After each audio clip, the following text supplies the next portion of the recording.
오늘은 박진영 씨에 대해서 오늘 이야기를 나눌 건데, 박진영 씨가 책을 썼어요. 그래서 이제 그 책의 내용이 궁금하신 분도 있을 것이고, 또 박진영 씨 근황이 어떻게 되나 궁금하신 분이 계실 것인데, 오늘 이제 설교를 통해서 박진영 씨에 대해서 알아보고 또 비성경적인 부분은 비판하도록 하겠습니다. 기도하겠습니다. 하나님 아버지 감사합니다. 오늘도 우리에게 좋은 하루 주시고 또 이렇게 성경 말씀 나눌 수 있게 하셔서 감사합니다. 아버지, 오늘 한 사람의 신앙 고백에 대한 이야기를 할 것인데, 주님, 우리가 그 신앙 고백을 보면서 무엇이 잘되었고 잘못되었는지를 깨닫고 나누는 하루 되게 하시옵소서. 아버지, 그 진리를 찾는 한 사람이 정말 하나님 앞에서 정직하게 진리를 찾을 수 있게 주님 인도하여 주시고 또 불쌍하게 여겨주시기를 원합니다. 감사드리며 예수님의 이름으로 기도드렸습니다. 자, 오늘 말씀 박진영 씨에게 두 번째입니다. 그래서 이제 제목을 구원파 아류를 창교한 박진영 씨에게 라는 제목으로 말씀을 전해드리려고 합니다. 여러분, 박진영 씨에게라는 영상 제가 만든 적이 있죠. 많은 사람들이 보았는데 박진영 씨가 어떤 대응을 하고 있다는 이야기를 제가 들은 적이 있어요. 언론에서 자기의 구원파 의혹과 관련해서요. 근데 그 대응이 뭐였나 싶었는데 보니까 책이더라고요. 박진영 씨가 책을 접수를 하셨는데 2020년 8월 15일에 그 책이 이제 나왔습니다. 제가 마침 그 책을 나오자마자 읽어보려고 했는데 그날이 광복절 날이라서요. 배송 문제도 있어서 서점에서 구할 수가 없었어요. 그래서 여차저차 이제 2개월 동안 모임 금지 이런 거 해서 2개월 만에 그 책을 제가 읽게 되었습니다. 참 이제 재밌는 게 목사가 되기 전에 마지막으로 비판하는 사람이 박진영 씨가 될 거라고는 생각하지 못했는데 제 강도사로서의 마지막 비판이 되겠네요. 자, 이 책을 제가 사서 읽었으면 좋았겠지만 왠지 느낌상 소장 가치가 있지 않을 것 같아서 제가 서점에서 읽었고요. 1시간 만에 읽었습니다. 박진영 씨가 이 책에서 자기가요, 어떠한 인생을 이후에 사느냐에 따라서 이 책이 휴지 조각이 될 수도 있다라고 말씀하셨는데, 제게는 이 박진영 씨의 책이 박진영 씨가 얼마나 훌륭한 일을 하고 살든 이 책의 소장 가치가 없다고 저는 느껴집니다.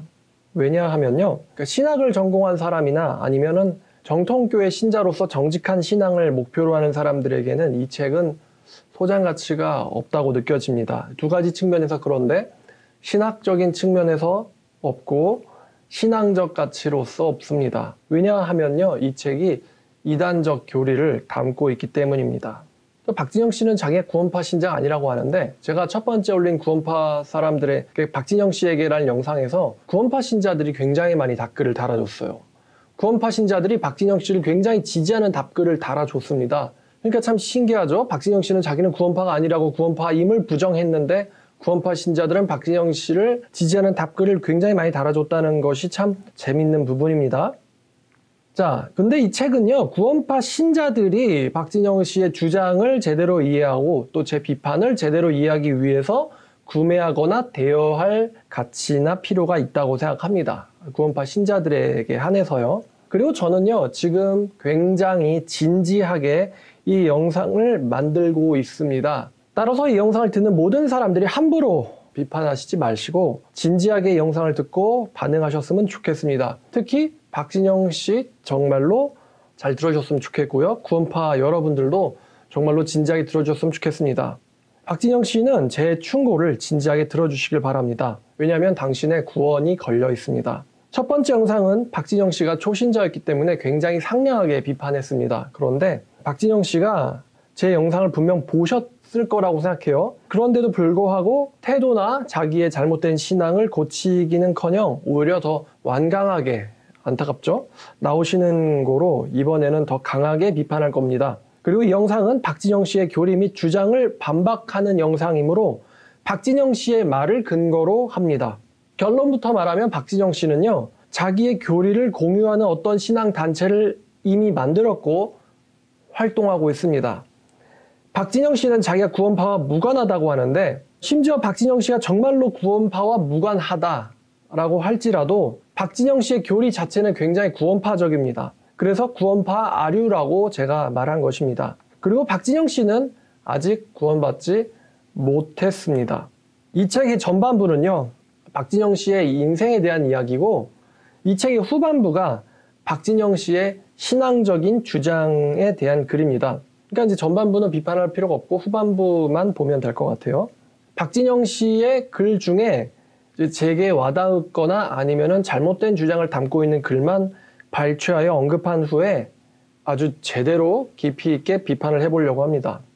서론이에요? 좀 길었죠? 자, 첫 번째입니다. 133페이지를 보면은 박진영 씨가 자기가 성경을 10시간 읽었다고 합니다.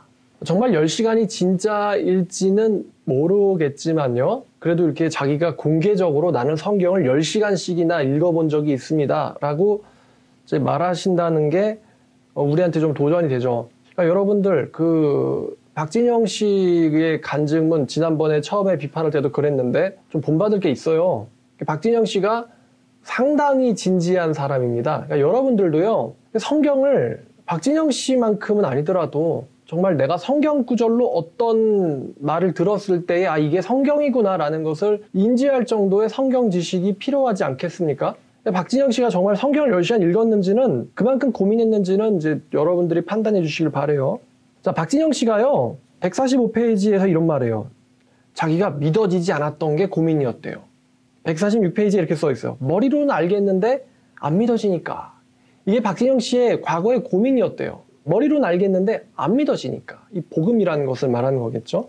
근데 2017년 4월에 갑자기 박진영 씨에게 히브리서 10장 10절이 믿어졌대요.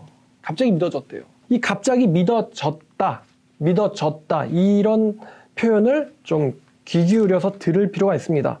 히브리서 10장 10절, 이 뜻을 따라 예수 그리스도의 몸을 단번에 들이심으로 말미암아 우리가 거룩함을 얻었노라. 이 구절이에요. 자, 그리고 161페이지에 이분이 자기가 구원받은 건지를 성경으로 확인해 봤대요. Q&A를 스스로 합니다. 나에게 의심이 남아있는가? 대답은 이제 이게 사실이 아니면 하나님 책임이다. 만약에 죽었는데 구원받은 게 아니라면 히브리서 10장 10절에 내가 거룩하게 되었다고 약속되어 있다. 증거 9절, 디모데후서 2장 13절. 믿어지긴 했는데 왜 이렇게 간단하지? 모든 일은 2000년 전에 미리 다 해놓으신 것이기에. 요한일서 4장 10절. 근데 제가 이거를 보니까 좀 박진영 씨는 자기의 불신에 대해서 하나님 책임을 할 수 있다는 생각이 들었어요. 왜냐면 성경이 무슨 요술방패 같은 느낌이거든요. 성경 구절이.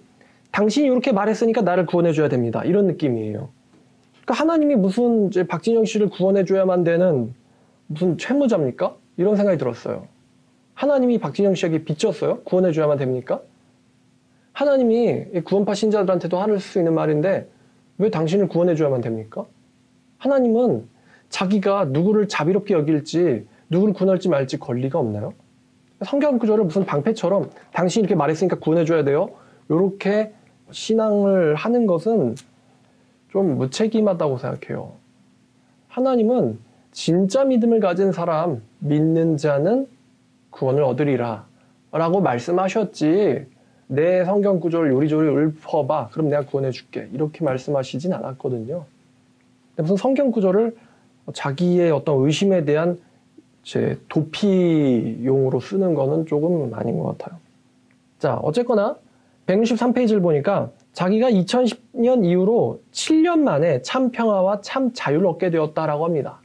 그러니까 2010년부터 이제 성경에 대해서 공부하기 시작해서 믿으려고 했는데 머리로는 알겠는데 안 믿어지니까 이게 이분의 문제였다는 거예요. 본인에 의하면은. 그런데 7년 만인 2017년에 자기가 참 평화와 참 자유를 얻게 됐다. 다시 말하면 말씀이 그동안 머리로만 알던 말씀이 갑자기 믿어졌대요. 확 믿어졌대요. 자, 164페이지에 이분이 이런 말해요. 나에게는 어린아이 같은 가난한 상처받은 절박한 마음들 그 어느 것 하나도 갖고 있지 않다 라고 말씀하십니다. 박진영 씨는 스스로가 구원이 힘들 거라고 생각했었대요. 이렇게 또 말합니다. 나는 스스로도 알지만 위선적이다. 그러나 남들도 다 죄인이고 하나님께서는 그들을 다 책임져 주신 것이다.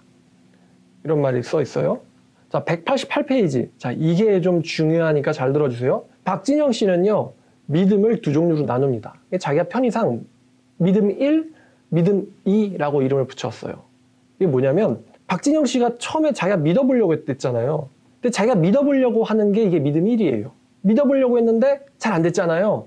그런데 어느 날 갑자기 7년 만에 자기가 믿어져 버렸다 라고 얘기했어요. 믿어졌다 갑자기. 그래서 내가 믿으려고 하는 게 믿음 1, 그리고 믿어져 버린 거, 이게 믿음 2라고 박진영 씨가 정의를 내립니다. 자, 그래서 박진영에 따르면 내가 믿어보려고 하는 게 믿음 1, 내 의지와는 상관없이 믿어져 버린 것은 믿음 2.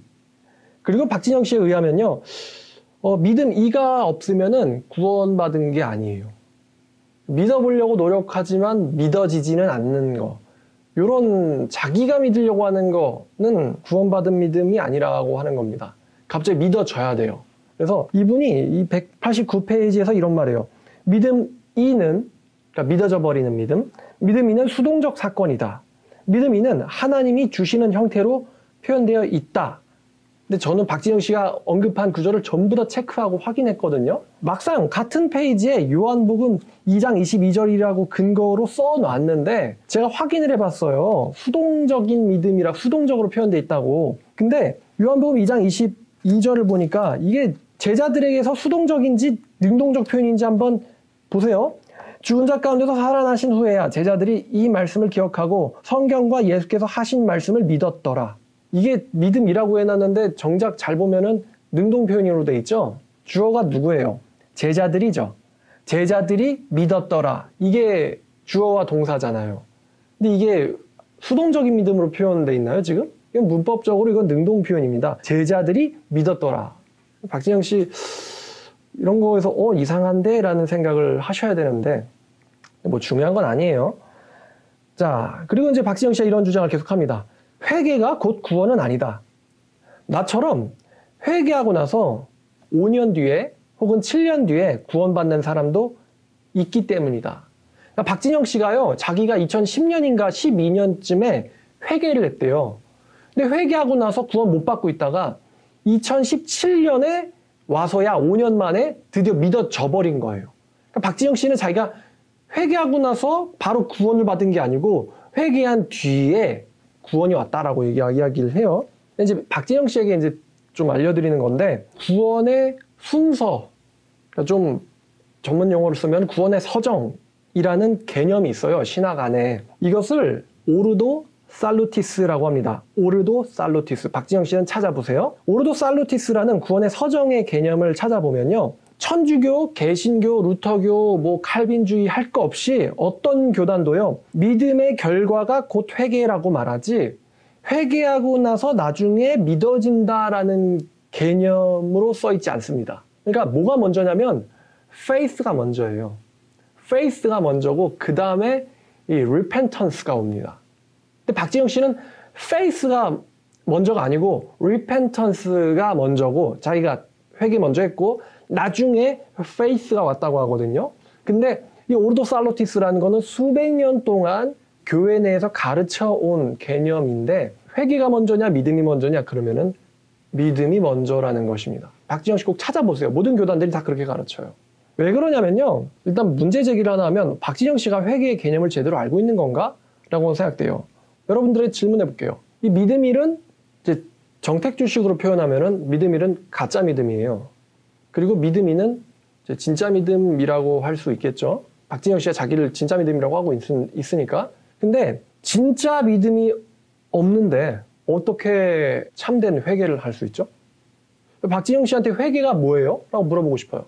내가 욕설 안 하고 술 안 먹고 룸 안 가고 그러면은 회개한 건가요?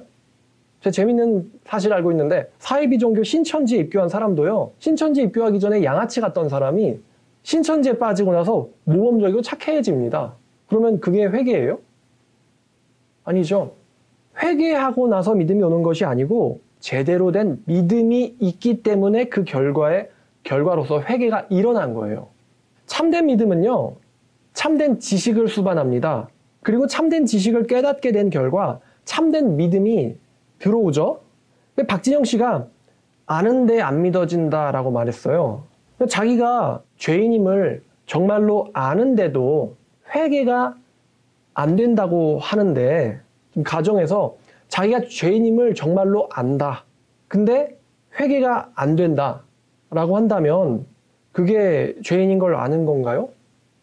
박진영 씨는 내가 회개 먼저 하고 그 다음에 5년 만에 참된 믿음이 왔다. 라고 이야기했는데 참된 믿음은 지식을 수반한단 말이에요. 어떤 지식을 수반하냐면은 내가 죄인이라는 지식을 수반합니다.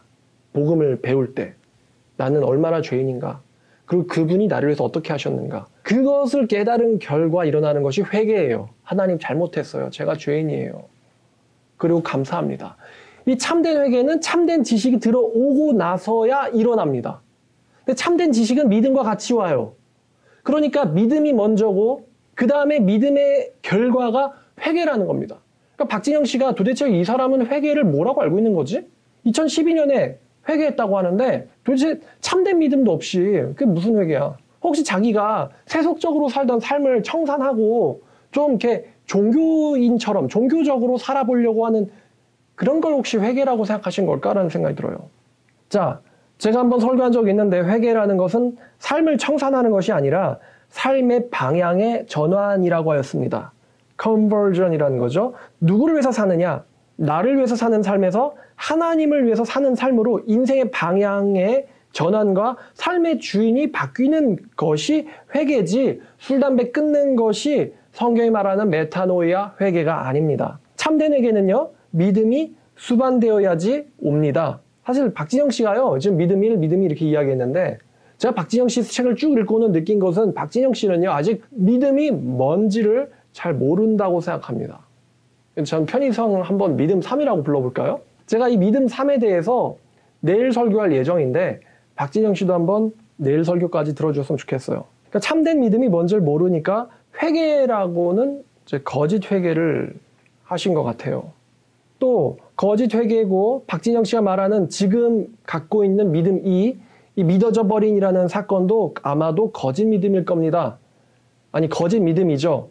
그 근거가 있는데 첫 번째로 박진영 씨는 구원의 증표인 성령의 열매가 나타나지 않고 있고요. 두 번째는 자꾸 성경과는 잘못 반대되는 다른 말을 합니다. 그다음에 세 번째는 박진영 씨뿐만 아니라 많은 사람들이 믿음이 뭔지 잘 몰라요. 언급했던 것처럼요. 내일 설교까지 쭉 들어보셨으면 좋겠어요. 내일 설교 제목이 구원이 쉽고도 어려운 이유예요. 구원이 쉽고도 어려운 이유. 자, 202페이지. 박진영 씨가요, 이제 교회를 판단하기 시작했어요. 박진영 씨가 판단하는 참된 교회의 기준이 4가지입니다. 첫 번째, 그 교회는 앞으로 지을 죄도 용서받았다고 가르치는가. 네, 구원파적인 이야기죠. 두 번째는 위 사실을 믿기로 하는 것과 믿어지는 것은 다르며 믿어지는 것을 구원이라고 가르치는가. 이분은 내가 믿으려고 하는 거는 그건 진짜가 아니에요. 믿어져야 돼요. 갑자기 하나님에 의해서 내 의지와는 상관없이 믿어져 버려야 돼요. 그거를 알고 그거를 구분할 줄 아는 사람, 내가 믿으려고 하는 그 내 믿음과 갑자기 믿어져 버린 그 수동적인 믿음을 구분할 줄 아는 사람이 박진영 씨가 보기에는 진짜 신자인 거예요.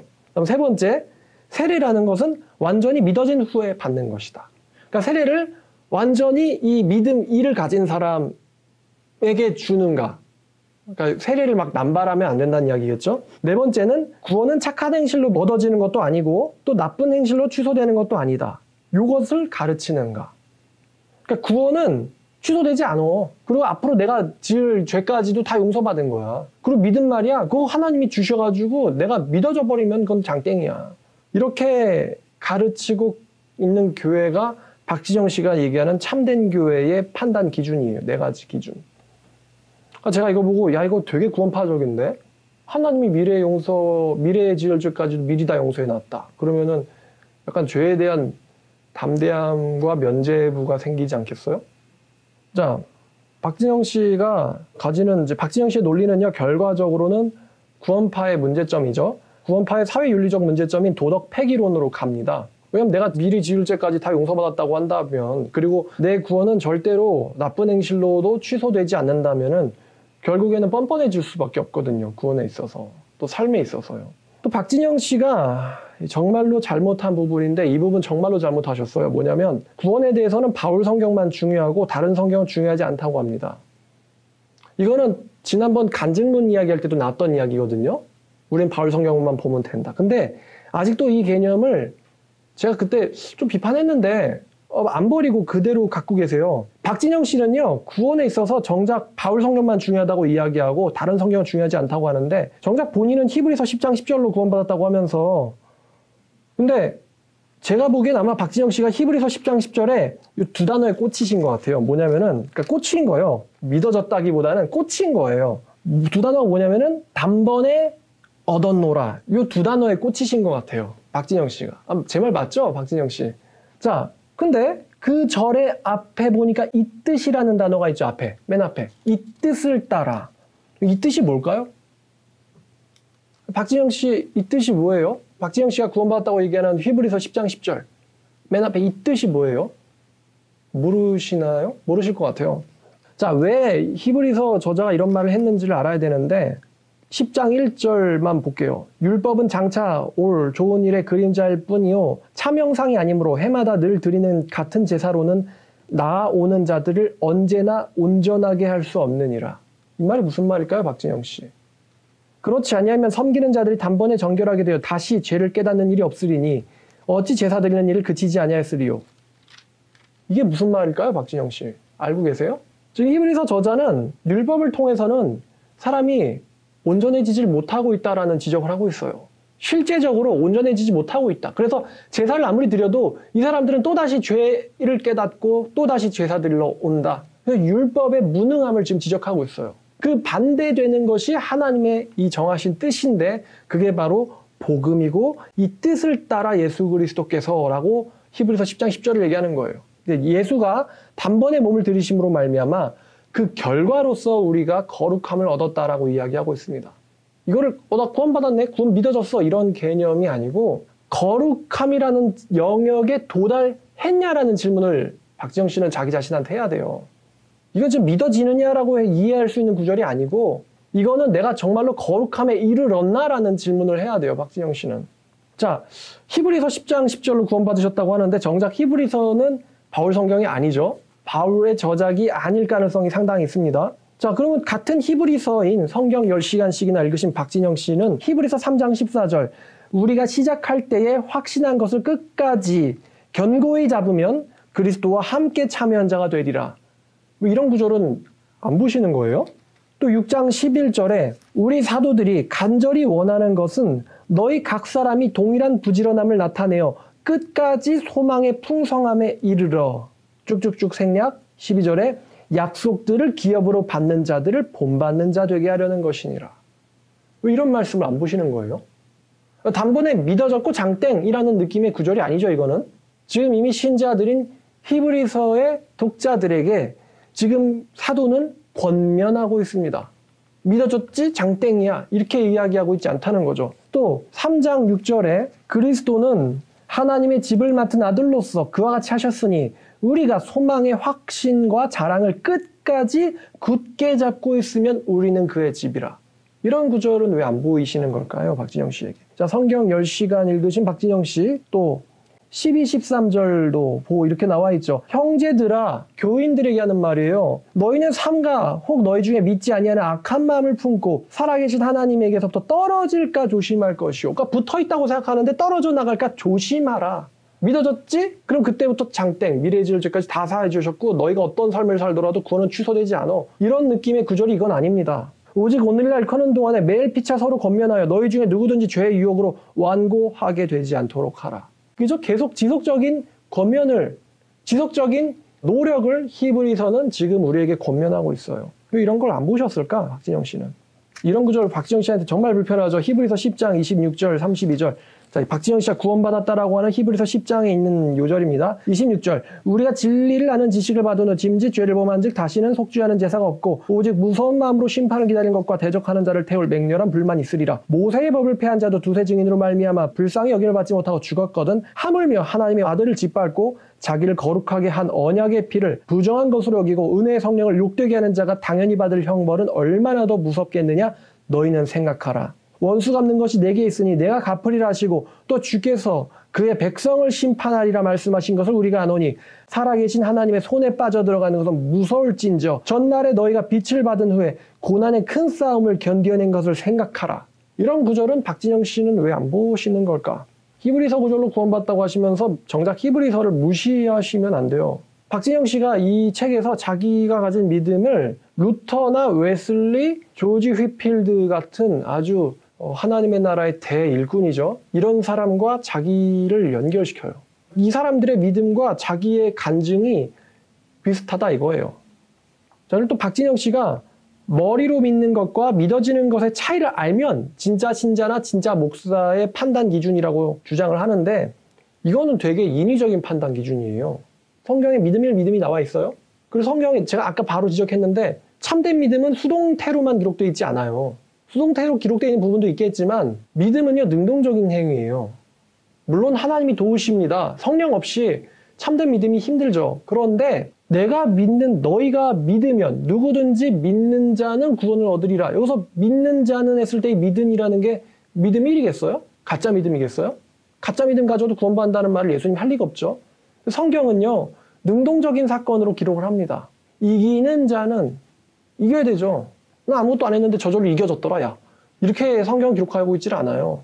요한계시록의 말씀이죠. 우리 형제들이 자기들이 증언하는 말씀과 어린 양의 피로써 그들을 이겼으니 형제들이 이겼다. 능동적인 사건이잖아요. 이것을 믿어졌다. 이 개념을 모르면은 참된 신자도 아니고 목사도 아니고 참된 교회도 아니야. 이렇게 판단하는 되게 잘못된 판단 기준 갖고 계신 거예요. 제가 아직 진지한 비판을 아직 안 했습니다. 그냥 책 읽으면서 중복해서 설명하지 않으려고 잘못된 것만 바로바로 읽어주고 이렇게 비판하는 거죠. 자, 박진영 씨의 책 216페이지 보면은 자기는 2012년에 행동이 바뀌었다고 했는데 박진영 씨가 이런 주장해요. 회개 이꼴 구원이 아니고 회개하고 나서 그 다음에 구원이 온다. 이렇게 주장하는데 자, 박진영 씨의 책을 읽어보면요 드는 느낌이 있어요. 그게 뭐냐면 나도 죄인이지만 어차피 니들도 다 죄인이다. 하나님 앞에서는 다 똑같다. 약간 이런 느낌을 제가 받았습니다. 그러니까 나 미선적이고 나 뭐 가난한 마음도 없고 뭐 순수하지도 못하고 근데 나 죄인인데 너네들도 다 죄인이야. 근데 나는 믿어졌어. 하나님 믿음 줬어. 나는 특별해. 나는 특권을 가진 자야. 너네들과는 달라. 이런 느낌을 박진영 씨 책을 읽으면 느껴요. 제가 이런 느낌이 들었어요. 자, 그 다음 박진영 씨의 가르침 중에 또 하나 이게 있어요. 221페이지를 보면은 교회 안에 목사가 있는 것보다 여러 명이 성경을 가르치는 것이 좋다. 그러니까 자기도 성경 가르치고 싶다는 거예요.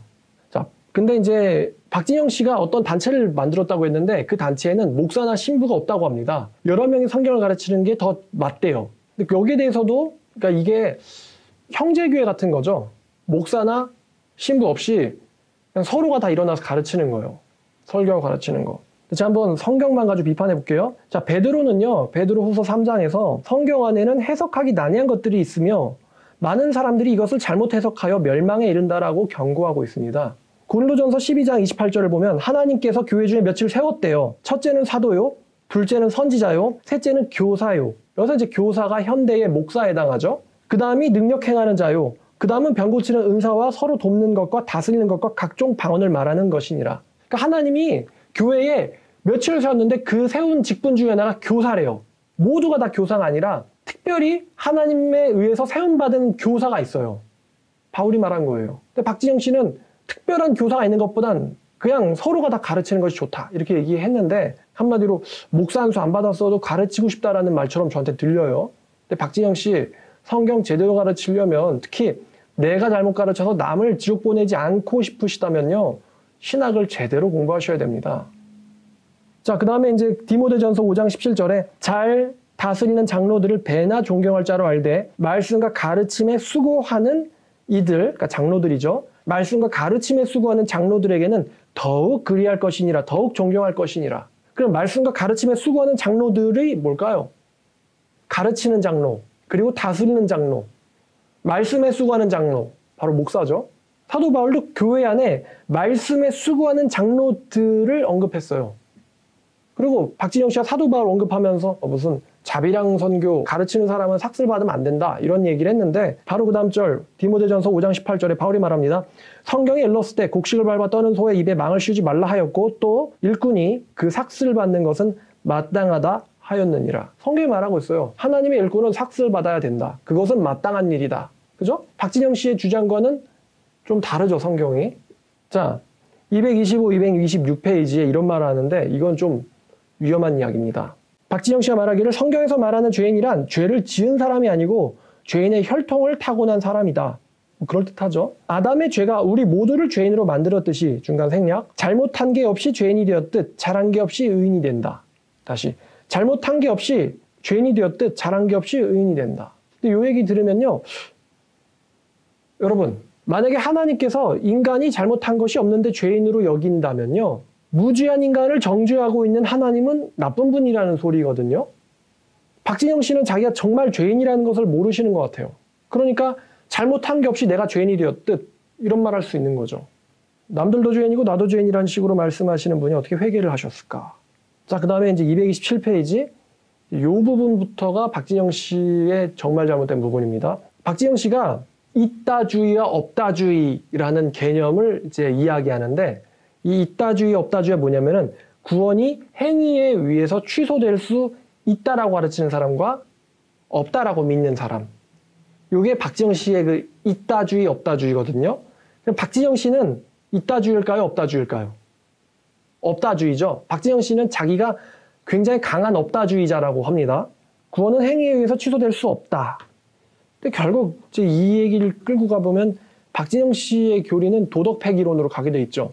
박진영 씨는 2017년에 구원을 받았고 무슨 짓을 해도 구원이 취소되지 않는다는 것이 진리라고 믿음으로 살인, 강간, 학살, 식인, 배교, 신성모독 뭘 한다 해도 지옥 가지 않는다. 박진영 씨의 교리에 의하면은. 왜냐면 내가 미래에 지을 죄도 다 미리 용서받았다고 하니까. 자, 그리고 이제 박진영 씨가 이 있다주의처럼 보이는 성경 구절, 그러니까 제가 언급한 성경 구절들을 말하는 것 같아요. 있다주의로 보이는 성경 구절들에 대해서는 명쾌한 해답에 도달했다. 라고 말합니다. 명쾌한 해답에 도달했다. 이 명쾌한 해답이 무엇인지는 다음번 책에서 자세히 설명해 주겠다. 책을 또 쓰실 건가 봐요. 박진영 씨, 책 또 쓰실 필요 없습니다. 완전히 박사를 내드릴 테니까 제가 이야기한 거 2번, 3번 말하게 하지 마시고 이번에 비판 제대로 들어보세요. 제발 좀 제대로 들어주세요. 근데 이 박진영 씨가요. 그래도 구원파 신자보다는 유식해요. 자기가 그냥 그래도 성경 10시간 읽었다라고 말하고 있잖아요. 그러니까 성경 읽어보니까 한 번 믿으면 장땡이고 그 다음에 무슨 짓을 해도 취소되지 않아 라는 이 구원파 교리를 간수하면서도 근데 성경을 보니까 약간 이 교리를 그러니까 이 교리와 충돌되는 성경들이 있는걸? 이거를 박진영 씨가 성경을 읽고는 느낀 거예요. 그러니까 있다주의처럼 보이는 구절이 있다는 것을 이분은 알고 있어요. 근데 여기에 대해서 나는 명쾌한 해답을 얻었다. 그리고 그 명쾌한 해답이 뭔지를 다음번 책에서 얘기해 주겠다. 라고 얘기하는데 무슨 명쾌한 해답이에요. 영상 제가 후반부 가서 완전 백테크를 확 걸 테니까 한번 할 수 있으면 박진영 씨 반증해 보세요. 자, 박진영 씨 책 229페이지입니다. 그러니까 이분이 살짝 스포를 했어요, 사실. 성경은 인류를 2 부류로 나눈다. 그러니까 유대인과 이방인이죠. 이거 근데 이미 지난번 간증문에서도 이야기한 내용이거든요. 근데 명쾌한 해답이 아니라 더 이제 완악해지셨나? 완고해지셨나? 자, 이따주의를 가르치는 성구는 바울이 아닌 유대인의 사도들이 썼거나 유대인들을 위해 기록된 편지에 있는 구절들이다. 그러니까 이 말이 뭐냐면요. 구원에 있어서는 바울 서신을 제외하고서는 참고할 필요가 없다는 이야기예요. 지금 박진영 씨는요. 성경이 2 종류의 독자들을 위해서 써졌다고 생각해요. 첫 번째는 유대인들을 위해서 써졌다는 성경들이 있고 사도 바울 성경은 이방인들을 위해서 써진 성경들인데 우리는 이방인이기 때문에 우리가 구원에 있어서는 바울 성경만 보면 되는 거예요. 이게 박진영 씨가 이따주의처럼 보이는 구절을 피하는 법이에요. 그러니까 구원의 방법이 2가지가 있어요. 유대인들을 위한 복음과 이방인들을 위한 구원의 방법, 복음. 복음이 2 종류가 있다는 얘기도 전 처음 듣는데 박진영 씨가 그런 말 하진 않았어요. 근데 유대인들의 구원 방법이 따로 있고 이방인들의 구원 방법이 따로 있다면은 여기는 무슨 짓 해도 지옥 안 가고 여기는 무슨 짓 하면 지옥 갈 수도 있고 그러면 구원받는 방법이 2개라는 소리거든요. 그럼 구원받는 방법이 2개면은 복음도 2가지라는 소리예요. The Gospel이 아니고 Gospels인 거죠. 자, 한번 그러면은 사도 바울이 쓴 것만 보면 되고 다른 유대인 사도들이 쓴 거는 볼 필요가 없어. 이렇게 주장하고 계신데 질문할게요, 박진영 씨. 그럼 예수님은요?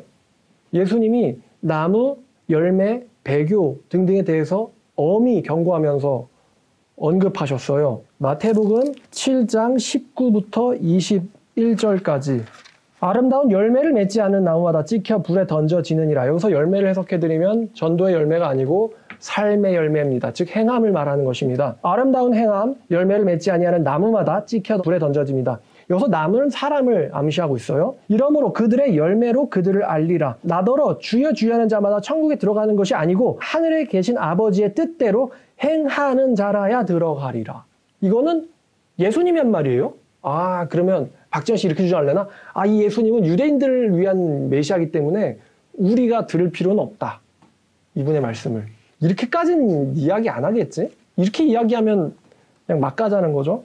이미 사실 막 가시는 것 같긴 해. 자, 또 마태복음 10장 32, 33. 누구든지 사람 앞에서 나를 시인하면 나도 하늘에 계신 아버지 앞에서 그를 시인할 것이요. 누구든지 사람 앞에서 나를 부인하면 나도 하늘에 계신 내 아버지 앞에서 그를 부인하리라. 자, 나쁜 행실로 구원이 취소되지 않는다고 했는데 성경을 보니까 누구든지 사람 앞에서 나를 부인하면 나도 하늘에 계신, 부인하는 게 행동이 아닌가요? 내 아버지 앞에서 그를 부인하리라. 자, 이분이 사도 바울 성경 내에서 이따주의처럼 보이는 구절들에서 이런 말합니다. 우리의 육체 속의 죄성들을 설명하면서 이런 죄성을 가지고 죄를 저지르면 하나님 나라에 갈 수 없다라고 말하는 성경들이 있다.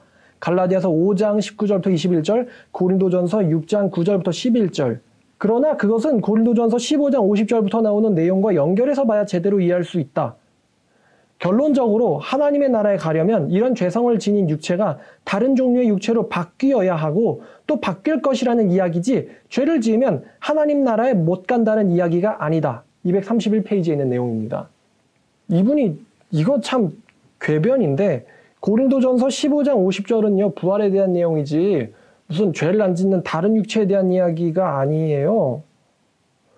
지금 물타기 하고 있는 거예요. 갈라디아서 5장 19절부터 21절은 이거는 육체가 바뀌어버린 다른 종류의 육체를 가진 뭐 초인이나 슈퍼맨 같은 사람들만을 위한 성경 구절이다. 거나 아니면은 박지현 씨가 이걸 이렇게 얘기했어요. 이거는 구원받는 사람에게 하는 말이 아니다. 이 구절은 똑 띄어가지고 이건 구원받는 사람들, 구원받은 사람들에게 하는 말이 아니다. 이거는 일반적인 죄인들의 죄를 열거하면서 뭐 그렇게 죄를 지으면 안 돼 라고 하는 이야기지. 이분이 이렇게 얘기합니다. 불의한 자들이 짓는 죄에 대한 설명을 하면서 칭이 된 너희에게 그렇게 살지 말라는 말을 하고 있을 뿐, 왕족이 된 거지에게 거짓하면 다시 거지 된다라는 말을 하고 있는 것이 아니다. 232페이지. 그러니까 이것은 신자에게 한 경고가 아니라는 거예요. 박진영 씨는. 이건 불신자에게 경고. 고린도전서 불신자한테 쓴 건가? 갈라디아서 불신자한테 쓴 건가? 지금 명쾌한 대답은 전혀 아닌 것 같죠?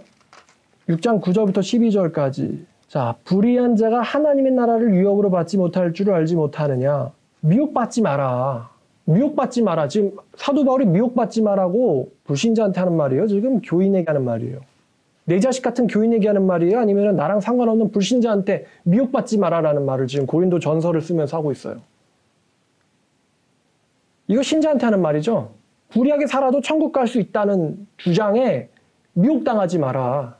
불의한 자는 하나님의 나라에 들어갈 줄을 너희가 알지 못하느냐. 지금 누구한테 하는 말이에요? 불신자한테 하는 말이에요? 아니면 교회에게 하는 말이에요? 교회에게 하는 말이죠. 근데 무슨 지옥 가는 사람들이 짓는 일반적인 죄를 열거한 뒤에 이상한 말을 하고 계세요. 이 구절만 10시간 동안 다시 봐보세요, 박진영 씨. 이거는 교회에게 한 말이에요. 미혹받지 마라, 너네들은. 불의하게 살아도 천국 간다라는 주장에 미혹받지 마라. 불의한 자가 하나님의 나라를 유혹으로 받지 못할 줄 알지 못하느냐.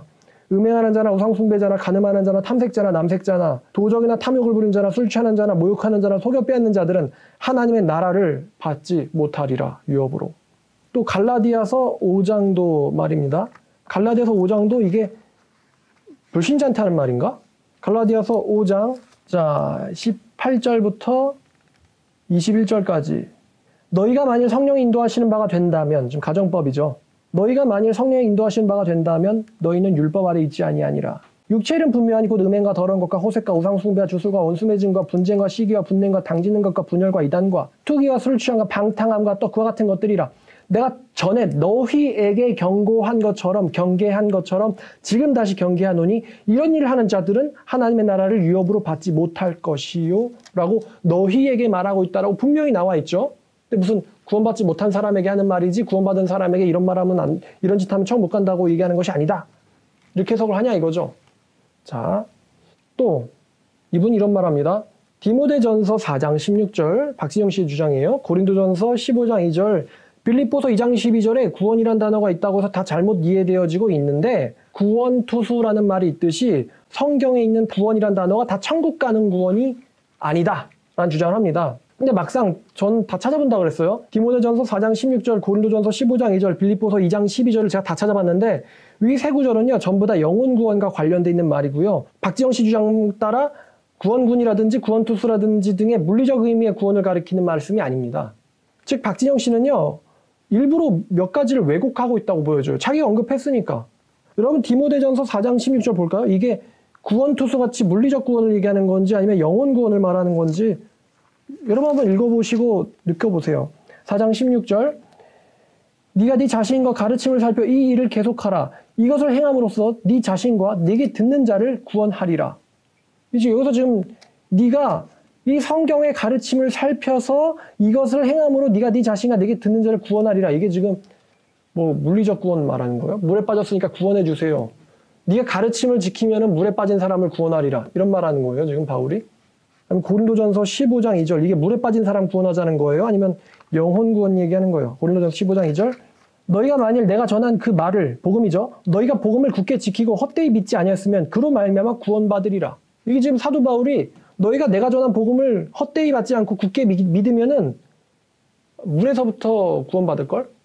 이게 물리적 구원 말하는 거예요, 사도 바울이? 아니면은 영혼 구원을 말하는 거예요? 영혼 구원 말하는 구절이에요, 이게. 빌립보서 2장 12절도 마찬가지예요. 너희의 구원을 이루라. 너희의 구원을 이루라. 뭐 이게 무슨 구원이에요? 뭐 구원투수. 무슨 어떻게 해석을 해야 되지, 이거? 두렵고 떨림으로 너희의 구원을 이루라. 여기서 구원을 이루라는 게, 나를, 해석이 안 되네, 이거. 영혼 구원인데. 자, 박지영 씨의 말 계속합니다.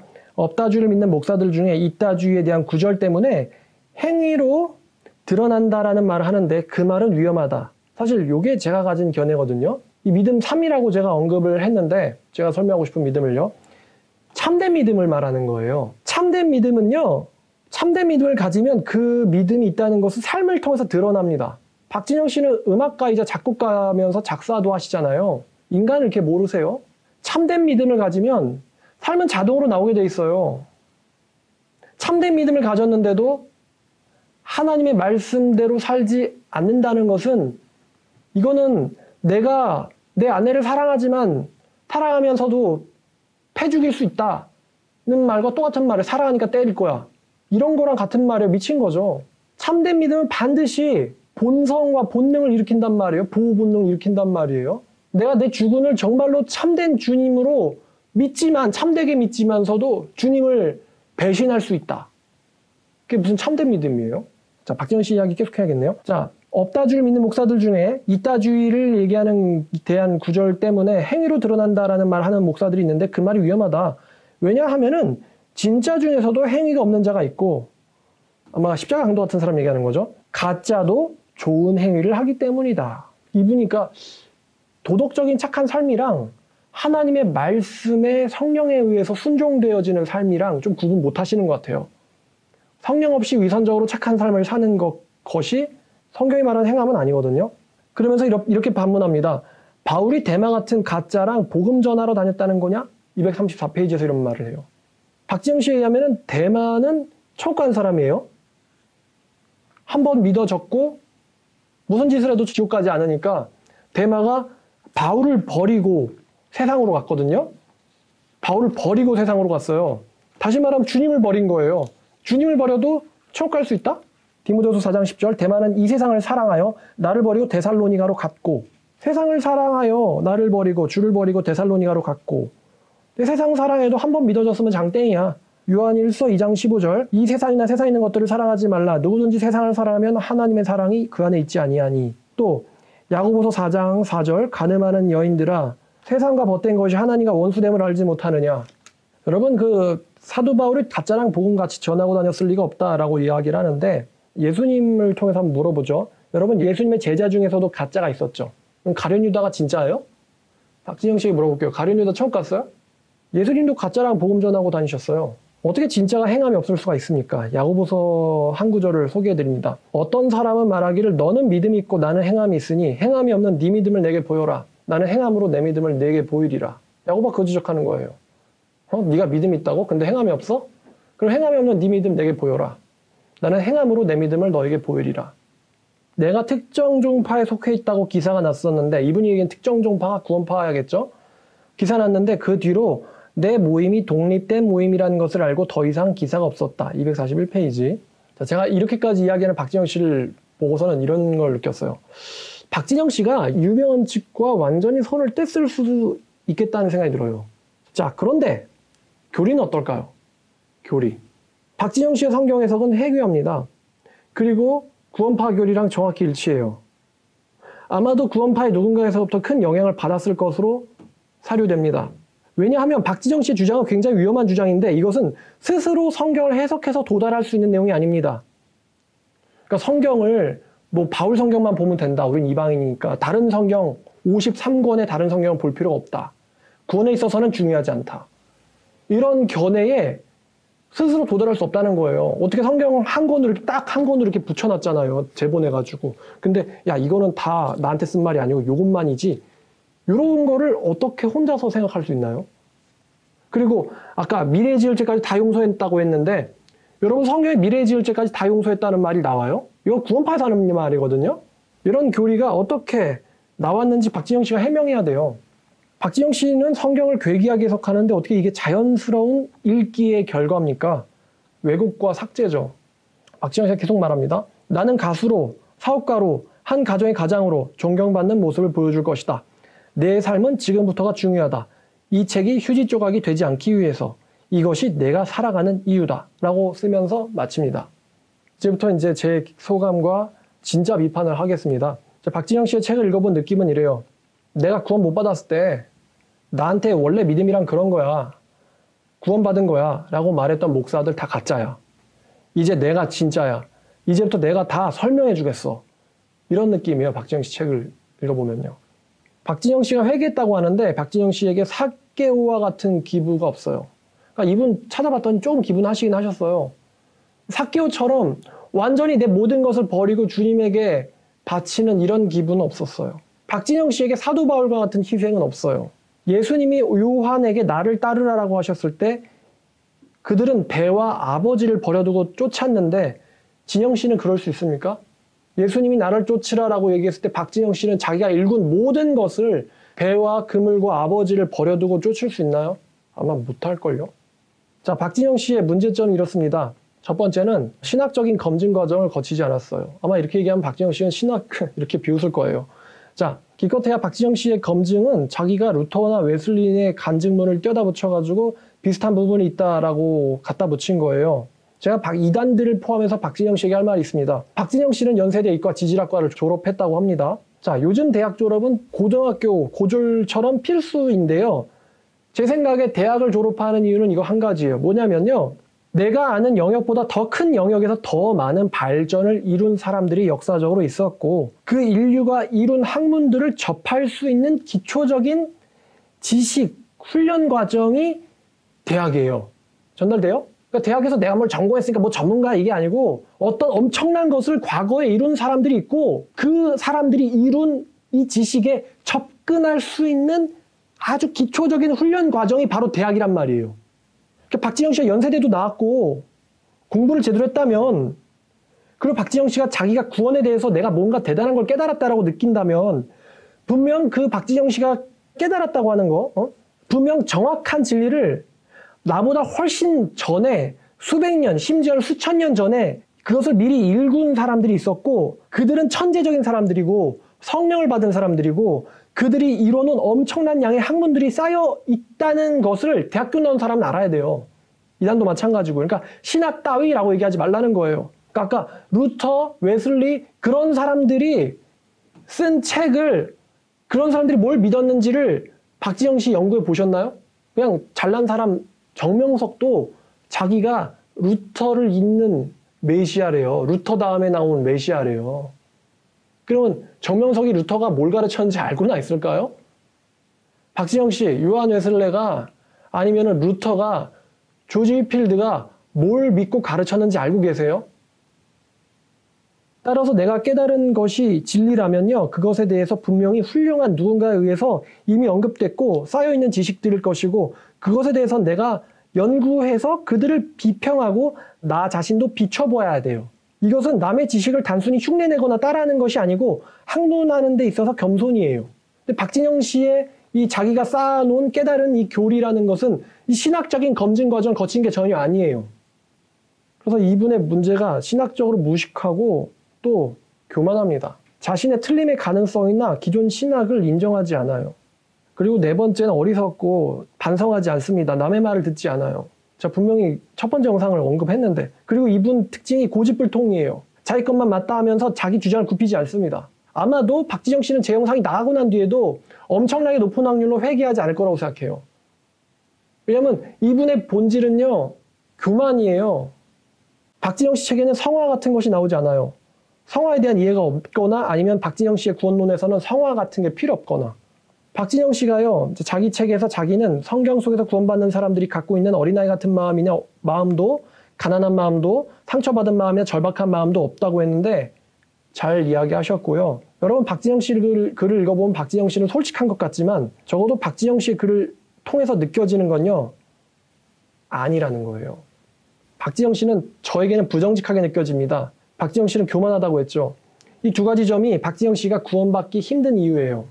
잘 들어주시길 바랍니다. 제가 정말로 진지하고 무겁게 드리는 이야기입니다. 자, 박진영 씨 같은 사람이 왜 구원받기 힘드냐?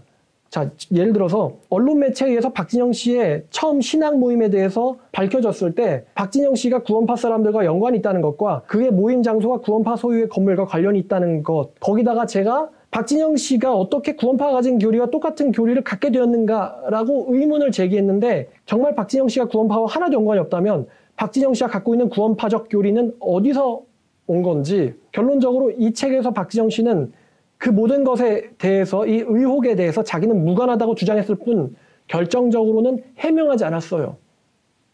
아무리 지금 현재 박진영 씨가 성경 공부 모임 장소를 옮기고 구원파와 교단적 연관성을 없애고 구원파 강사나 선생과의 관계를 다 끊어냈다 하더라도 박진영 씨가 가진 구원파적 교리는 어디서 온 것이며 그 교리를 앞으로 어떻게 할 것인지, 만약에 우리가 신천지에서 탈퇴한 사람이 신천지 같은 교리를 여전히 갖고 있고 가르친다고 하면서도 그가 나는 신천지와 아무런 연관성이 없다고 하는 말이 순수한 말입니까? 저한테 유병헌 구원파 측의 유병헌 씨 구원파 계열에 아주 오래 소속돼 있었던 구원파 측 사람이 저를 찾아온 적이 있었어요. 제가 그분한테 박진영 씨도 유병헌 측과 연관이 있으니까요. 그래서 그 박진영 씨의 해명이 진짜냐라고 물어봤는데 그분은요, 박진영 씨의 말을 자기는 안 믿는다 그랬어요. 차라리 박진영 씨한테 제가 제안을 이렇게 하면요, 석연치 않게 말하는 것보다 솔직하게 말하는 게 어떨까요? 예를 들어서 내가 구원파 영향을 받은 건 사실이지만, 나는 구원파 사람들과 가끔 연락하는 것도 사실이지만 나는 구원파의 가르침이 진리라고 믿기 때문에 상관이 없다. 이렇게 말하면 어땠을까? 차라리 당당하게. 구원파가 어때서? 진리인데. 자기가 믿는 게 정말 진리라면 그 정도 돌파할 땅, 믿음, 희생 정신 없습니까? 난 구원파 상관없다. 구원파 같은 교리를 가르쳐도. 구원론과 관련된 박진영 씨 교리가 구원파와 매우 비슷한데, 박진영 씨가 구원파 흡사한 자기 교리를 진리라고 믿는다면 구원파와의 연관성을 애써 굳이 부인하는 이유가 뭘까요? 구원파랑 박진영 씨는 비슷한 이야기를 하고 있거든요? 그러면 구원파가 아니다라고 굳이 부인할 필요 없죠. 당당하게 뚫고 나가면 되잖아요. 기성교회가 틀렸고 구원파가 진리다. 그리고 나도 그 교리를 진리라고 믿는다. 왜냐하면 성경에 이러 해서 자신 있으면 변증해 보길 바란다. 이렇게 당당히 뚫고 나가면 되지. 저로 말하면요, 저는 한 번도 이단에 빠져본 적 없지만 저는 어려서부터 오랫동안 다녔던 교회가 정통교회인데 구원파적 구원교리를 가르쳐 왔었어요. 그 덕택에 저는 20년 동안 구원받은 줄 알았고 또 헛살았습니다. 저도 박진영 씨처럼요, 한 번 구원이 영원한 구원이고 예수님은 나의 과거, 현재, 미래의 죄까지 다 사해 주셨고, 그렇기 때문에 내가 무슨 짓을 해도 내 구원은 절대로 취소되지 않고 믿기만 한다면은 상급의 차이가 있을 뿐 절대로 지옥 가는 일은 없다고 믿었었습니다. 지금 현재 저는 칼빈주의적 구원관을 갖고 있어요. 그 이유는 제가 총신대를 나와서가 아니고요, 성경을 통해서 제가 알게 된 구원관이 그동안 제가 20년 동안 믿어왔던 구원관과는 다르다는 것이었고, 새로 발견한 구원관과 가장 흡사한 구원관이 칼빈주의라는 걸 알게 되었기 때문이에요. 만약에 총신대에서 구원론이 성경과 다르게 가르친다면 저는 그것도 비판했을 겁니다. 왜냐하면 저는 천주교인처럼 조직을 따르는 사람이 아니고 성경을 따르는 사람이기 때문이거든요. 박진영 씨나 구원파 사람들은 제가 구원이 취소될 수 있다거나 아니면 행위권을 믿고 있는 사람인 줄 알겠지만 굉장히 무식한 발언이고, 칼빈주의에 대해서 제대로 배워보고 비판하시길 바랍니다. 칼빈주의의 장점은요, 구원과 인간의 책임, 다시 말하면 구원과 성화에 대해서 굉장히 조화를 잘 이루어냈다는 거예요. 잘 설명하고 있다는 거예요. 구원과 성화 굉장히 중요하죠. 박진영 씨는 성화를 한 번도 언급하지 않았어요. 어떻게 거룩해질 것인가. 성경의 굉장히 중요한 부분인데 레위기의 핵심이기도 하고요. 거룩, 여호와 앞에서 성결, 이 개념을 박진영 씨는 전혀 얘기하지 않아요. 한 번 구원받으면 장땡인데 이제부터 내가 거룩하게 어떻게 살지? 이 부분에 대해서 못하러 언급하겠어요. 자, 제가 박진영 씨의 큰 문제점이 뭐냐면 교만이라 그랬어요. 박진영 씨가 교만하다고 했는데 박진영 씨 책에서 보면요, 지난번 간증문 보았을 때도 느꼈던 건데 박진영 씨는 문서만 봤을 때는 겸손하게 느껴지는 부분이 있어요. 근데요, 실제로 그를 만났을 때 박진영 씨가 겸손한 것처럼 느껴질 수도 있다고 생각해요. 근데 진리를 대하는 박진영 씨의 태도는 겸손하지 않습니다. 겸손이 뭔가요? 머뭇거리고 간접 화법 쓰고 자기 주장을 강하게 내세우지 않으면 그것이 겸손인가요? 겸손이 뭐냐? 진리 앞에서 겸손하다는 것이 뭐냐? 자기가 절대적으로 믿던 것도 틀렸을 수 있다는 것을 깨닫고 가장 근본적이고 오래된 자기 생각마저도 성경 앞에 내어놓는 것입니다. 성경 위에 올려놓은 자기 생각을 철저하게 점검하고 흔들고 검증하는 것이, 이게 바로 겸손이에요. 성경과 다를 때 성경을 삭제하는 게 아니고 성경과 다를 때 내 생각을 고쳐먹을 수 있는 게 겸손입니다. 반대로 자기가 틀리지 않았다고 믿는 것을 세간에서는 완강하다고 하고요, 성경에서는 그러한 사람을 완악하다고 합니다. 제가 박진영 씨 책에서 읽은 박진영 씨의 본질은 이래요. 자기의 교리가 성경과 충돌한다는 것을 박진영 씨는 누구보다도 잘 알고 있습니다. 박진영 씨 교리가 성경과 충돌한다는 것을 누구보다도 박진영 씨는 잘 알고 있습니다. 저 정택주도 제가 가진 구원파적 교리가 성경과 충돌한다는 것을 20년 만에 발견했어요. 그때 저는 제가 가진 가장 오래된 교리, 기억들, 생각들, 선입견이나 고정관념까지도 잘못됐을 수 있다고 생각하고 성경 앞에다가 내놓고 올려보고 흔들어보고 근본적으로는 내 존재 자체가 잘못됐다라는 것까지 깨닫게 됐는데 박진영 씨는 불운하게도 그러질 않았어요. 박진영 씨는요, 성경과 충돌하는 자기의 모순을 수정하거나 제거하는 대신에 성경을 제거해버렸습니다. 이게 박진영 씨의 가장 큰 문제점입니다. 박진영 씨가 구원론에 있어서 자기 교리와 충돌하는 성경 부분을 제거하는 자기 방법이 명쾌하다라고 했는데요. 박진영 씨 머릿속에서 이 부분만 박살내면은 박진영 씨의 주장은 근본적으로 무너진다는 것을 박진영 씨 스스로가 잘 알 것입니다. 그러니까 내 생각과 다른 성경은 빼버려. 이게 명쾌한 해답이야. 라고 얘기하는 박진영 씨가 사실은 성경을 빼면 안 된다는 거를 제가 증명한다면은 박진영 씨 교리가 성경적이지 않다는 거를 박진영 씨 본인도 잘 알게 될 거란 이야기예요. 그럼 자기가 충돌한다고 느끼니까 나머지를 빼버린 거잖아요. 우리는 바울 성경만 보면 돼. 자, 박진영 씨는 성경이 두 부류의 사람들, 즉 유대인과 이방인들에게 나눠져서 쓰였다고 생각하는데 한쪽은 유대인, 한쪽은 이방인이죠. 바울 성경과 다른 사도들의 편지나 다른 성경들과의 구원론이 다르다는 거예요. 구원에 있어서는 이방인들인 우리들은 사도 바울 성경만이 중요하며 바울 성경과 충돌되는 가르침은 버리면 된다. 이게 박진영 씨가 가진 성경론이에요.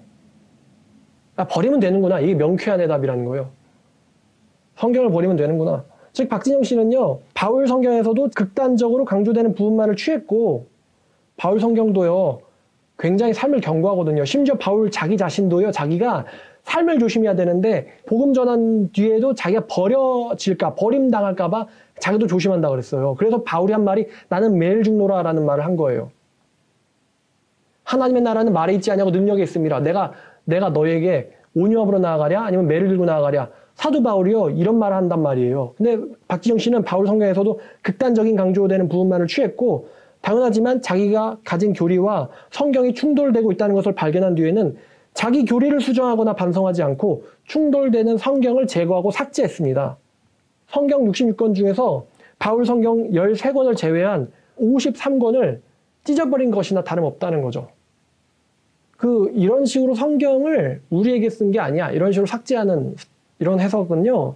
요즘 세간에서 유명한 이만희 할아버지, 영생한다고 믿는 신천지인들이죠. 사이비 종교예요. 이만희 할아버지가 안 죽고 영생한다는 사이비 신천지나 1985년 2월 25일에 천주교재단 메리놀 병원에서 죽은 안상홍이 재림 예수라거나 강간죄로 이제까지 감옥에 있다가 막 출소한 JMS의 정명성래도요. 성경을 이렇게 해석하지는 않습니다. 틀리니까 삭제하면 된다. 아마 이런 구절이 박진영 씨를 정말 불편하게 만들 거예요. 요한계시록 14장 9절부터 11절까지인데 자, 또 다른 천사 곧 셋째가 그 뒤를 따라 큰 음성으로 이르되 만일 누구든지 짐승과 그의 우상에게 경배하고 이마에나 손에 표를 받으면 그도 하나님의 진노의 포도주를 마시리니 그 진노의 잔에 섞인 것이 없이 부은 포도주라. 거룩한 천사들 앞과 어린 양 앞에서 불과 유황으로 고난을 받으리니 그 고난의 연기가 세세토록 올라가리로다. 짐승과 그의 우상에게 경배하고 그의 이름표를 받는 자는 누구든지 밤낮 쉼을 얻지 못하리라. 아마 이런 구절이 박지영 씨를 굉장히 불편하게 만들 겁니다. 이런 구절도 불편하게 만들겠죠. 21장 8절에 그러나 두려워하는 자들과 믿지 아니하는 자들과 흉악한 자들과 살인하는 자들과 음행하는 자들과 점술가들과 우상 숭배자들과 거짓말한 모든 자들은 불과 유황으로 타는 못에 던져지리니 이것이 둘째 사망이라. 제가 구원파적 구원관 가르친다는 정동수 목사는 이거를 가리켜서 이거 여러분들 중에 거짓말 안 하는 사람 없죠? 구원받은 사람 중에 살인하는 사람도 있고 강간하는 사람도 있고 거짓말하는 사람도 있고 이거 우리에게 한 말 아니에요. 정동수 목사님도 이렇게 이야기했는데 박지영 씨도 아마 그렇게 이야기할 것 같네요. 이거 우리에게 한 말 아니라고. 자, 박진영 씨에게 질문하면요. 요한계시록은 바울 성경이에요? 아니죠. 박진영 씨에 의하면 구원에 있어서 바울 성경만이 절대적이라면 구원에 있어서는 요한계시록도 읽을 필요가 없네요. 근데 요한이 이 성경 유대인에게 썼어요? 1장 4절 요한은 아시아에 있는 7교회에게 편지하노니. 아시아에 있는 7교회. 다 이방인들 교회죠. 아마 이것이 박진영 씨의 가장 무서운 구절이 될 건데 요한계시록 22장 18, 19절이에요. 내가 이 두루마리의 예언의 말씀을 듣는 모든 사람에게 증언하노니 자 박진영 씨에게 증언합니다. 만일 누구든지 이것들 외에 더하면 하나님이 두루마리에 기록된 재앙들을 그에게 박진영 씨에게 더하실 것이요. 만일 박진영 씨가 이 두루마리의 예언의 말씀을 제해야 버리면 하나님이 이 두루마리에 기록된 생명나무와 및 거룩한 성의 참여함을 제하여 버리시리라. 성경 제거하는 자는 천국 가는 특권에서도 제거될 것이다. 이 구절이 뭔지 아세요? 이 구절은요. 성경 전체가 서로 상호 모순되지 않음을 말하고 있는 거예요. 왜냐하면요. 이 구절은요. 구약의 가장 처음 부분인 토라에 해당하는 신명기 4장 2절과 12장 32절을 인용한 거거든요. 신명기 4장 2절을 보면 내가 너에게 명령하는 말을 너희는 가감하지 말고 더하거나 빼지 말고 내가 너에게 내리는 너희 하나님 여호와의 명령을 지키라. 12장 32절 내가 너에게 명령하는 이 모든 말을 너희는 지켜 행하고 그것에 가감하지 마라. 더하지도 말고 빼지도 마라. 박지영 씨 잘 들어요. 더하지도 말고 빼지도 마라. 이거를 그대로 인용한 거예요. 사도 요한이 요한계시록 22장에서요. 맨 앞에 성경인 토라와 맨 마지막 성경인 요한계시록 즉 성경의 앞면과 뒷면에 씨를 붙인 거예요. 성경은. 이 안에 있는 내용물을 멋대로 추가하거나 제거하는 자는 영벌을 면치 못할 것이다. 맨 앞에 토라 있는 구절을 사도 요한이 인용한 이유가 뭐겠어요? 가감하지 마라는 성경 전체에 적용된다는 이야기예요. 여러분이 제조사에 어떤 제품을 사면은 이 씨를 개봉하면 이 안에 내용물의 결손과 누락에 대해서는 제조사는 책임지지 않음이라고 써 있잖아요. 이 씨이 앞면 뒷면 다 붙어 있잖아요. 마찬가지로 성경 맨 앞인 토라와 요한계시록에 이 말씀을 가감하지 마라. 만약에 제하면 생명나무의 참여함을 제하여 버리시리라 라고 씨를 쳐놓은 거예요. 정작 사도 바울도 구약의 모든 성경이 신자에게 유익하다고 말해요. 디모데후서 3장 16절 모든 성경은 하나님의 감동으로 된 것으로 교훈과 책망과 바르게 함과 의로 교육하게 유익하니. 자, 사도 바울이 말한 모든 성경이 바울 성경이에요? 구약 성경이에요? 구약 성경 말하는 거죠. 또 사도 베드로도요. 성경을 모든 이방인 신자를 대상으로 썼어요. 베드로전서 1장 2절 곧 하나님의 미리 하심을 따라 성령의 거룩하게 하심으로 순종함과 예수 그리스도의 핏부름을 얻기 위하여 택하심을 받은 자들에게 편지하노니 이방인들에게 썼어요. 또 베드로 후서 3장 15, 16절 제가 아까 언급한 건데 사도 베드로는요, 바울 성경과 베드로 자신의 교리가 다르거나 충돌하는 게 아니고 오히려 조심하면서 사력 있게 바울 성경을 읽어야 한다고 베드로가 말했어요. 15, 16절 또 우리 주의 오래 참으심이 구원이 될 줄로 여기라. 우리의 사랑하는 형제 바울도 그가 받은 지혜대로 너희에게 이같이 썼고 그의 모든 편지에서도 이런 일들에 관하여 말하였으되 그 중에 알기 어려운 것이 덜어 있으니 무식한 자들과 굳세지 못한 자들이 다른 성경과 같이 억지로 풀다가 스스로 멸망에 이르느니라. 지금 베드로가 야, 내 구원론과 바울 구원론은 다르거든? 그러니까 바울 성경과 내 구원론이 서로 다르니까 말이 달라. 이렇게 말해요? 아니면은 사도 바울도 내가 말하고 있는 것을 그가 받은 지혜대로 썼다. 그리고 그의 성경에서 다시 말하면 내가 말하고 있는 내용들 중에서 해석하기 어려운 것이 덜어 있으니 그 중에 굳세지 못한 자들과 약한 자들, 굳세지 못한 자들과 또 무식한 자들이 다른 성경을 억지로 푸는 것처럼 사도 바울 성경도 억지로 풀다가 스스로 멸망에 이르느니라. 이거 딱 박진영 씨가 하는 말이네, 이거. 박진영 씨가 다른 성경들처럼 사도 바울 성경도 억지로 풀다가 멸망에 이르는 사람이에요. 정확하죠? 다른 성경 억지로 풀다가 안 풀리니까 박진영 씨가 선택한 명쾌한 해답이 뭐예요? 갖다가 버리자. 이게 박진영 씨가 취한 명쾌한 해답이죠? 사도 베드로는 그런 사람들이 있어서 억지로 풀다가 억지로라도 좀 풀어보세요. 박진영 씨 부탁입니다. 베드로나 바울이 이렇게 말한 적 있나요? 우리의 구원론은 서로 다르고 이방인을 위한 구원론이 있고 유대인을 위한 구원론이 있으며 서로 다르다. 이렇게 말한 적 있어요? 성경에서? 예수님이 복음 주실 때 야, 유대인들을 위한 구원 방법이 이거고 또 너희들 말고 저기 박진영 같은 한국인들 구원받는 방법이 이거야. 예수님이 이렇게 구원받는 방법을 두 가지라고 얘기한 적 있나요? 길이 두 개예요? 아니면 하나예요? I am the way 라고 그러죠? 곧 그 길이다. 사도 바울이 이렇게 말합니다. 디모데전서 6장 3절과 4절에서 누구든지 다른 교훈을 하며 바른 말 곧 우리 주 예수 그리스도의 말씀과 경건에 대한 교훈을 따르지 아니하면 말씀과 경건을 따르지 아니하면 박진영 씨는 무슨 짓이든 해도 나쁜 행실을 한다 해도 취소되지 않는다라고 하니까 경건은 그냥 언급할 필요도 없겠죠. 그러나 바울은 말해요. 이 말씀, 예수의 말씀과 경건에 관한 교훈을 따르지 않으면 그는 교만하여 아무것도 알지 못하고 변론과 언쟁을 좋아하는 자며 이로써 투기와 분쟁과 비방과 악한 생각이 나며 마음이 부패하여지고 진리를 잃어버려 건건이 이익이라고 생각하는 자들에게서 다툼이 일어나느니라. 사도 바울이 뭐라 그래요?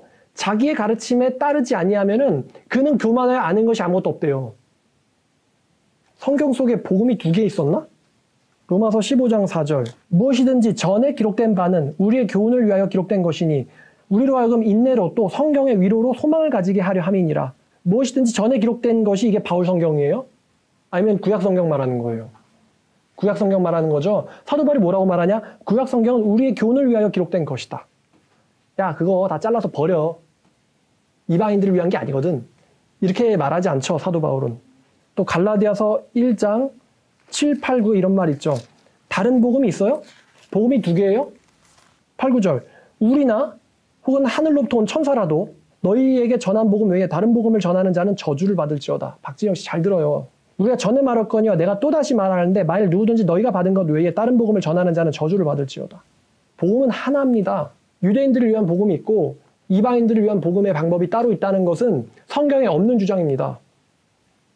자, 박진영 씨가 가졌던 문제점처럼요. 2000년 전에 예루살렘 회의에서 이방인의 구원에 대해서 바리새파 기독교인들과 사도들 사이에 논쟁이 일었었습니다. 사도행전 15장이죠. 박진영 씨에 따르면 유대인들은 율법적인 구원을 통해서 구원받고 이방인 자기들은 무슨 짓을 해도 천국 가는 은혜 구원을 가지고 은혜 복음으로 천국 간다는 건데, 자 15장 11절에 보면 이렇게 써 있어요. 그러나 우리는 그들이 우리와 동일하게 주 예수의 은혜로 구원받는 줄을 믿노라. 자, 여기서 우리가 누굽니까? 여기서 우리는 유대인들이에요. 사도들이에요. 바리새인들이에요. 그러나 우리는 여기서 그들은 이방인들이에요. 고넬료의 사람들이죠. 이방인들이 우리 유대인들과 동일하게 뭘로 구원받느냐? 예수의 은혜로 구원받는다. 사도 베드로는 이방인과 유대인의 구원은 다르지 않고 동일하게라고 말하고 있습니다. 동일하게. 이 박진영 씨는 동일로 때려야 될 것 같네. 동일하게. 동일하게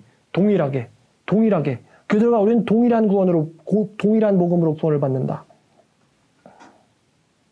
자, 베드로와 사도 바울은요, 유대인과 이방인의 구원 방법이 다르다고 한 적 없고요.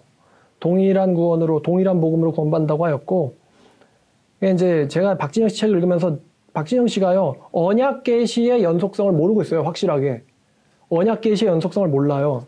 저희 교인들은 다 아는 건데. 박진영 씨는요, 옛 언약이나 새 언약에 대해서도 아마 모를 거예요.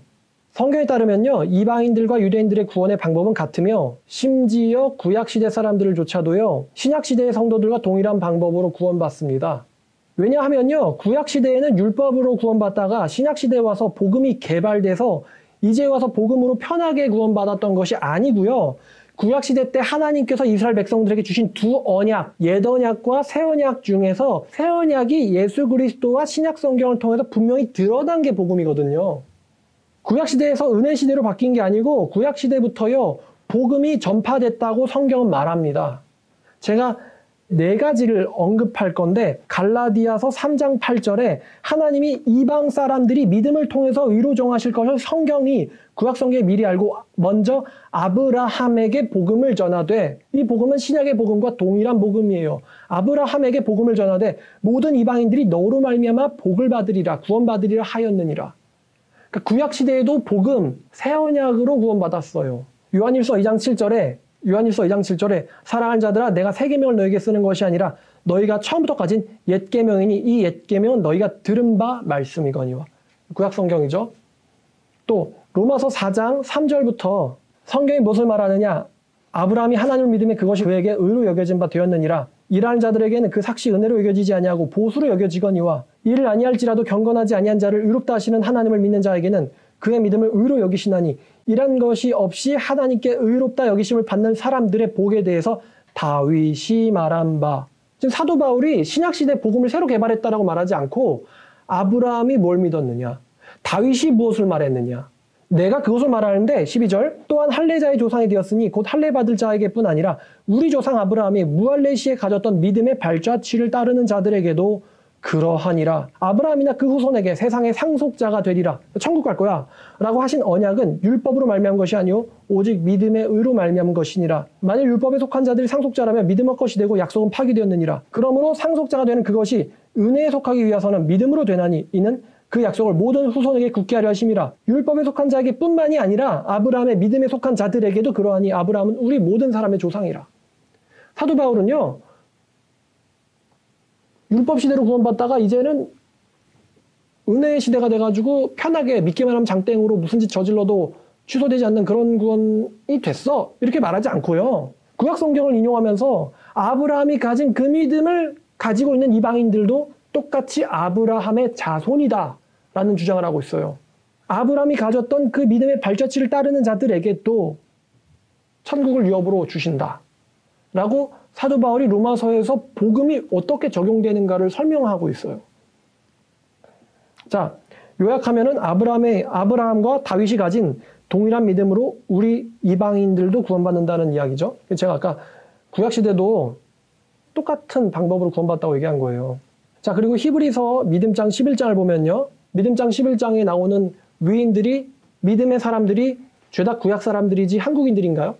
그러니까 히브리서 기자도요, 어떻게 구약 사람들이 영광에 이르렀느냐, 우리처럼 다 믿음을 통해서다. 믿음을 통해서 그들이 영광에 이르렀고 너희도 믿음으로 그 영광에 도달해야 된다. 너희들의 인생이 맞춰질 때까지 그 믿음을 끝까지 굳게 붙잡고 있어야 너희가 그의 집이다. 이 끝까지 붙잡고 있으면 누구든지 물러나는 자는 기뻐하지 아니하시리라. 우리는 물러나서 멸망할 자가 아니오 오히려 구원에 이르는 믿음을 가진 자느라. 이렇게 성경이 이야기하고 있는데, 자, 여기까지 제가 비판을 했습니다. 여러분 어떠십니까? 박진영 씨처럼 뭐 구약 성경이나 아니면은 사도 바울이 아닌 다른 사도가 쓴 성경은 구원에 있어서는 볼 필요 없다. 우리에게는 바울 성경만 중요하다. 이것이 명쾌한 해답이다. 명쾌한가요? 아니면 성경 전체와 충돌하나요? 심하게 충돌하나요? 여러분들 한번 대답해 보세요. 박진영 씨의 교리가 명쾌한 대답입니까? 아니면 성경과 심하게 충돌합니까? 성경과 심하게 충돌하죠. 심지어 바울 성경과도 안 맞죠. 내가 너희에게 경계하노니. 그래서 너희가 불신자예요? 미혹을 받지 마라. 사도 바울이 지금 유체이탈 화법 쓰는 거예요? 먼 산을 응시하면서 내가 전에 너희에게 경계한 것처럼 지금도 경계하노니 누구든지. 왜 이렇게 명쾌한 것을 억지로 풀까? 자, 이렇듯 박진영 씨의 교리는 성경과 심하게 충돌하며 그분은 자기 생각과 충돌되는 성경을요 삭제해버렸어요. 구원에 있어서 중요하지 않다. 우리는 바울 성경만 보면 된다. 이게 하나님의 말씀보다 자기 생각이 맞다고 믿는 교만입니다. 제가 얘기한 교만하다고 얘기한 게 이거예요. 억지로 풀다가 멸망에 이르지 마세요. 그리고 그거를 퍼뜨리지 마세요.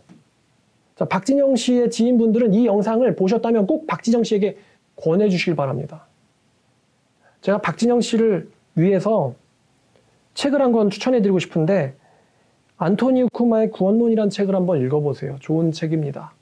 그리고 박진영 씨에게 부탁드리고 싶은 게 있는데 박진영 씨가 진짜 앞으로 구원받으면 하셔야 될 일이 있는데 지금처럼 뭐 아이돌, 세상 문화 그런 거 만드시는 게 아니고 문화 개혁하셔야 됩니다.